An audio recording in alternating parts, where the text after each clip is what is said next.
Bienvenue pour ce décryptage. Aujourd'hui, on se penche sur un événement diplomatique qui a pas mal agité le Maghreb récemment. Je parle de cette réunion tripartite à Alger, Algérie, Tunisie, Égypte, autour de la table pour parler de la crise libyenne. Une réunion où l'envoyé spécial de l'ONU était présent, Abdoulaye Bathily, mais, et c'est là que ça devient intéressant, un absent de marque, le Maroc, délibérément écarté par Alger. C'est quand même un signal fort, ça, non ? Un signal, oui, et un signal extrêmement fort, surtout quand on entend la justification officielle, le voisinage direct. Alger nous dit, en gros, seuls les pays qui ont une frontière terrestre directe avec la Libye sont, disons, légitimes pour ce format précis. Franchement... C'est la version officielle. Mais est-ce que c'est purement géographique ou est-ce qu'on est face à une manœuvre diplomatique bien plus calculée ? Peut-être une sorte de réponse du berger à la bergère. Vous faites référence à l'appel récent du roi Mohamed VI, celui sur la relance de l'Union du Maghreb arabe, restée lettre morte côté algérien. Exactement. Le timing est troublant, pour le moins. Ça pose question, quoi. Alors reprenons. Officiellement, Alger défend sa position. Le Maroc n'a pas de frontière commune avec la Libye. Donc sa présence ne collait pas à ce format restreint, un format présenté comme plus pragmatique, centré sur les défis sécuritaires immédiats que partagent Alger, Tunis et Le Caire. L'objectif affiché, c'était donc de coordonner ces trois capitales pour soutenir le processus politique libyen, sous l'égide de l'ONU, mais en petit comité jugé plus efficace. Et Alger insiste sur sa ligne classique, solution libyenne par les Libyens, sans ingérence extérieure. Une doctrine qu'on connaît bien. Oui, une doctrine de non-ingérence affichée, c'est vrai. Mais organiser une réunion sur la Libye en excluant un acteur, bon, qu'on le veuille ou non, un acteur qui a eu un rôle important comme le Maroc, est-ce que ce n'est pas déjà une forme d'ingérence par le choix même du format ? C'est une bonne question. Et puis, cette mise en avant de la caution onusienne avec M. Bathily, ça ressemble quand même beaucoup à une tentative d'obtenir une légitimité internationale pour une décision qui est, au fond, éminemment politique. Celle d'exclure Rabat. Exactement. Et cet argument du voisinage direct, il est pratique, mais il fait un peu table rase du passé récent, non ? Je pense notamment aux accords de Skirat. Signés au Maroc en 2015. Précisément. Au Maroc. Alors oui, ces accords étaient imparfaits, on le sait, mais ils avaient quand même placé Rabat au centre du jeu diplomatique international sur la Libye à ce moment-là, avec l'appui de l'ONU et ailleurs. Là, c'est un peu comme si on essayait d'effacer cette séquence de l'histoire. C'est vrai que la référence à Skirat relativise l'argument géographique. Pourtant, Alger insiste. Pour eux, c'est la continuité. Il y a déjà eu des consultations tripartites comme ça avant. C'est l'application stricte de leur doctrine, non-alignement, refus des interventions hors frontières. Et cette obsession, on peut le dire, pour la sécurité nationale. Pour Alger, stabiliser la Libye, avec ses 1000 km de frontières communes, c'est une question de sécurité intérieure. Presque. Bien sûr, la préoccupation sécuritaire est réelle. Personne ne le nie. Et d'ailleurs, on a vu que la Tunisie et l'Égypte ont répondu présent, sans trop d'état d'âme, semble-t-il. Leur ministre des Affaires étrangères était là, participait. Les communiqués finaux ont tous insisté sur l'unité libyenne, la solution politique, les élections, et ont brandi la coordination avec la MANU, la mission de l'ONU, comme un gage de sérieux. Oui, et c'est ça qui est fascinant. Cette façon d'utiliser peut-être même pas consciemment, mais très efficacement, la légitimité onusienne. En invitant l'envoyé spécial, Alger donne un vernis multilatéral à ce qui reste au fond un club très sélect des voisins directs autoproclamés pertinents sur ce coup-là. C'est habile pour marginaliser le Maroc sur ce dossier précis, tout en affirmant agir dans le cadre de l'ONU. Mais bon.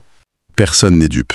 Disons que derrière le paravent technique du voisinage et la caution onusienne, il y a une musique de fond très politique, celle de la rivalité algéro-marocaine. C'est assez clair, non ? Oui, c'est difficile de l'ignorer. D'ailleurs, la réaction marocaine, ou plutôt l'absence de réaction officielle directe, est assez frappante. Mais si on regarde les médias marocains, les analyses proches de Rabat, l'amertume est évidente. On parle de politisation du dossier libyen, d'une manœuvre algérienne pour régler des comptes régionaux. Il faut dire que le contexte s'y prête. Cette exclusion arrive alors que la relation bilatérale est au plus bas. On rappelle la frontière terrestre fermée depuis 1994. Une éternité. La rupture des relations diplomatiques en août 2021 à l'initiative d'Alger, et puis évidemment le conflit historique sur le Sahara occidental qui empoisonne tout. La pierre d'achoppement majeure. Donc, l'appel du roi pour l'UMA, c'était peut-être une perche tendue. En tout cas, Alger ne l'a pas saisie et a préféré cette initiative sur la Libye qui, de fait, écarte le voisin de l'Ouest. Oui, et je pense qu'il faut même aller plus loin que la simple querelle de voisinage, même si elle est exacerbée. Ce n'est pas juste ça. C'est une bataille féroce pour le leadership régional au Maghreb, une lutte d'influence qui va bien au-delà, qui touche l'Afrique subsaharienne, la Méditerranée. Et la Libye devient un terrain d'expression de cette rivalité. Exactement. La Libye, avec son importance géostratégique, ses ressources potentielles et surtout son instabilité chronique, elle est devenue, bien malgré elle, le théâtre principal où cette compétition s'exprime de manière très, très crue. Alger s'est peut-être senti un peu mise à l'écart, voire humiliée pendant le processus de Skirat mené par Rabat. Aujourd'hui, on a l'impression qu'elle est déterminée à reprendre la main. À montrer que c'est elle la puissance régionale. Oui, à montrer que c'est elle, la puissance militaire, démographique de la région, qui doit dicter le tempo sur son flanc Est. Un flanc jugé absolument vital pour sa propre sécurité. C'est une façon de dire, l'épisode Skirat, c'est terminé, maintenant c'est nous. C'est une lecture stratégique qui se tient. On peut voir l'initiative du président Tebboune comme une tentative, oui, délibérée, de redessiner un peu la carte des influences dans la région. Il y a chez lui, c'est assez net, une volonté d'affirmer l'autonomie stratégique de l'Algérie, de se démarquer des autres initiatives, qu'elles viennent du Maroc, d'Égypte, des Émirats, de Turquie ou même de l'Occident. Une Algérie incontournable, c'est ça l'image. C'est l'idée, oui. Se poser en acteur pivot entre l'Afrique du Nord, le Sahel en crise profonde juste au sud, et le monde arabe. Et le dossier libyen, si complexe, si dangereux, devient un levier pour projeter cette image.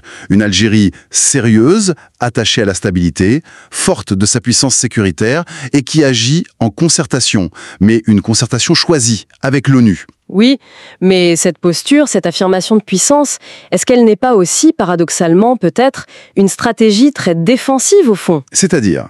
Une façon de verrouiller ce dossier libyen, parce qu'il est perçu comme une menace énorme, quasi existentielle, avec les trafics, les groupes armés, l'instabilité le long de cette immense frontière, et en même temps, une façon de contenir un Maroc jugé peut-être trop agile, trop pro-occidental, et qui marque des points ailleurs, notamment sur le plan économique, diplomatique en Afrique. Mais cette quête de leadership si visible, est-ce qu'elle ne risque pas de se heurter aux propres fragilités de l'Algérie ? Je pense notamment à sa dépendance économique. Aux hydrocarbures. Évidemment, malgré les efforts de diversification, ça reste une vulnérabilité structurelle énorme. Ça limite la capacité de projection à long terme. Le volontarisme politique a ses limites, face aux réalités économiques. Alors, face à cette mise à l'écart sur le dossier libyen, comment réagit le Maroc ? Quelle est sa parade ? On voit une stratégie assez nette se dessiner, de contournement, de diversification. Puisqu'on m'exclut ici, je vais ailleurs. C'est un peu ça. Puisqu'il est tenu à l'écart de certains cercles au Maghreb jugés hostiles, Rabat multiplie les partenariats tous azimuts.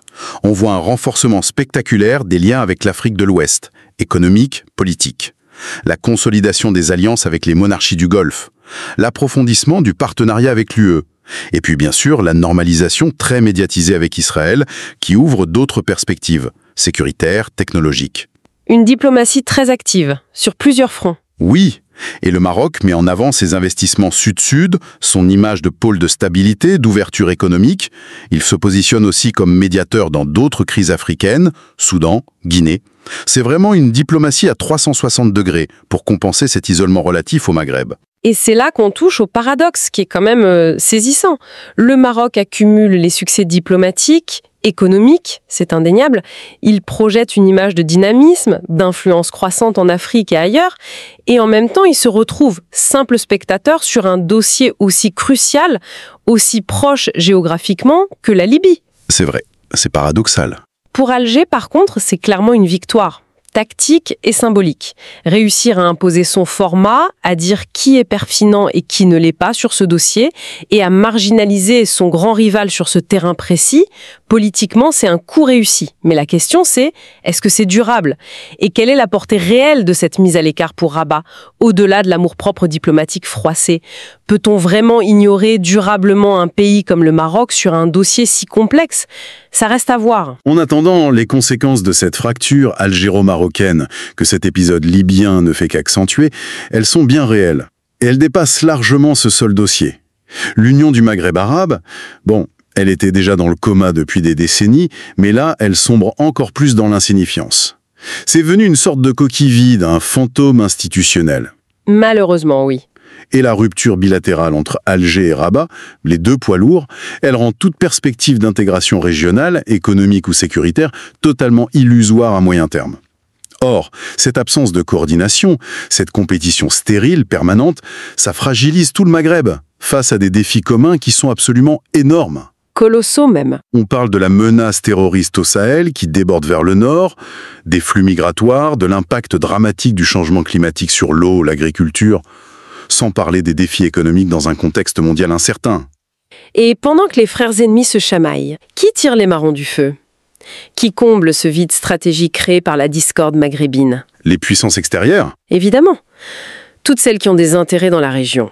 L'Union européenne, obsédée par la stabilité à ses portes, le contrôle des migrations. La Russie, qui veut revenir en Méditerranée, qui place ses pions en Libye, au Sahel. La Turquie, qui soutient ses alliés à Tripoli. Les États-Unis, avec leurs priorités antiterroristes et énergétiques. Même la Chine, qui avance ses intérêts économiques. Chacun joue sa propre partition. Profitant de la division. Exactement. Ils nouent des alliances bilatérales, soutiennent tel ou tel camp en Libye. Ils profitent de cette fragmentation régionale. Le rêve d'un Maghreb uni, capable de peser sur la scène internationale, il s'évapore. On a plutôt un espace de compétition où les acteurs régionaux deviennent presque des relais d'influence extérieure, plutôt qu'une force autonome.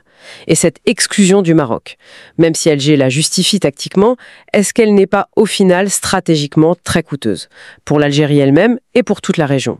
N'est-ce pas scier la branche sur laquelle tout le Maghreb est assis? Alors, pour résumer un peu la situation, on a une manœuvre diplomatique algérienne assez nette. Utiliser le dossier libyen pour réaffirmer sa centralité régionale, son autonomie stratégique et aussi sa préoccupation sécuritaire première. C'est indéniable. Alger mobilise sa géographie, sa puissance militaire perçue, la caution opportune de l'ONU, pour imposer son propre cadre de dialogue. Un cadre qui a pour effet, et c'est sans doute un effet recherché, d'exclure son principal rival, le Maroc. C'est une diplomatie qui mélange affirmation de puissance, inquiétude sécuritaire réelle face au chaos libyen, mais aussi des messages politiques forts, vers l'intérieur et vers l'extérieur. Une démonstration de force qui peut-être isole autant qu'elle affirme. Ce qui nous amène à une question de fond, une question vertigineuse pour l'avenir. Face aux défis transnationaux immenses qui attendent tout le Maghreb, on parle de stress hydrique aigu, de sécurité alimentaire menacée, de transition énergétique obligatoire, de pression démographique, sans oublier l'instabilité chronique au Sahel juste à côté.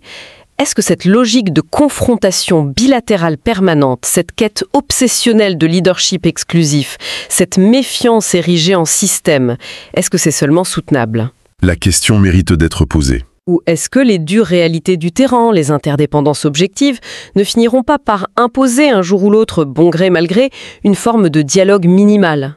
Un pragmatisme de survie qui dépasserait les fiertés nationales blessées et les lourdeurs de l'histoire? Est-ce que la raison géopolitique finira par l'emporter sur les passions politiques? Franchement, aujourd'hui, rien n'est moins sûr. Et ça laisse pensif pour l'avenir de cette région.